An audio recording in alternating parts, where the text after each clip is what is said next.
یہ کہانی ہے سایہ۔ علی اور حسن دونوں دوست تھے۔ ایک دن علی اور حسن دونوں ایک پرانے جنگل کے کنارے پر کھڑے تھے۔ رات گہری ہو رہی تھی اور چاند کی روشنی درختوں کے درمیان سے جھلک رہی ہے۔ علی گھبراہٹ سے حسن تمہیں بھی یہ عجیب سی آوازیں سنائی دے رہی ہے، جیسے کوئی ہمارے پیچھے چل رہا ہو۔ حسن ہنس کر، علی تم ہمیشہ سے ڈرپوک رہے ہو، شاید یہ صرف ہوا کا شور ہو، چلو آگے بڑھتے ہیں۔ دونوں آگے بڑھتے ہیں لیکن علی کو بار بار یہ محسوس ہوتا ہے کہ کوئی ان کے پیچھے ہے۔ علی رک رک، حسن رکو، میں پھر وہی آواز سنی، یہ کوئی جانور نہیں ہو سکتا، یہ تو قدموں کی آواز ہے۔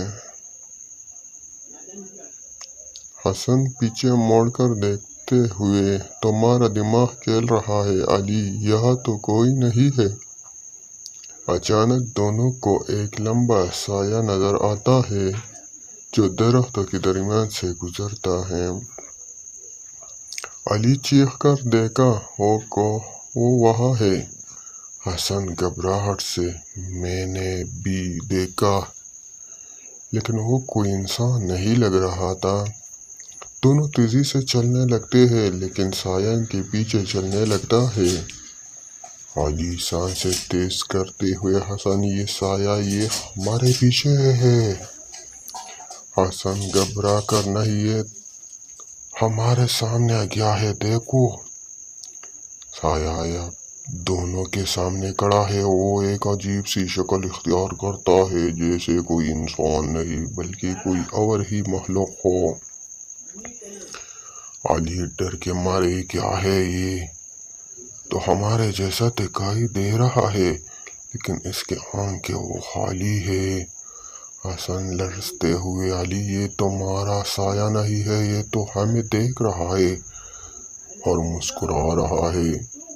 سایہ حصہ ان کے قریب ہوتا ہے، دونوں کی سانسیں رک جاتی ہے۔ علی چیخ کر، بھاگو! دونوں بھاگتے لگتے ہیں لیکن سایہ ان کے پیچھا کرتا ہے۔ اچانک وہ ایک کھلی جگہ پر پہنچتے ہیں جہاں چاند کی روشنی تیز ہے۔ حسن رک کر، علی دیکھو، سایہ غائب ہو گیا۔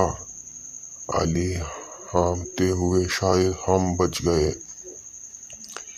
لیکن جب وہ ایک دوسرے کی طرف دیکھتے ہیں تو انہیں محسوس ہوتا ہے کہ ان کے چہروں پر ایک عجیب سی مسکراہٹ ہے۔ حسن خوفزدہ ہو کر، علی تمہارا چہرہ؟ علی لرزتے ہوئے، حسن تمہارا چہرہ بھی، یہ مسکراہٹ یہ ہمارا نہیں ہے۔ دونوں کی آنکھوں میں ایک خوفناک چمک آتی ہے اور وہ دونوں ایک دوسرے کو دیکھتے ہوئے خاموشی سے مسکرانے لگتے ہیں۔ تو دوستو، یہ کہانی علی اور حسن کے اختتام تک پہنچ گیا، اور اگر آپ کو پسند آئے تو چینل کو لائک کریں، سبسکرائب کریں اور اچھی سی کمنٹ کریں تاکہ ہم آپ کے لیے اور خوبصورت کہانیاں عجیب سی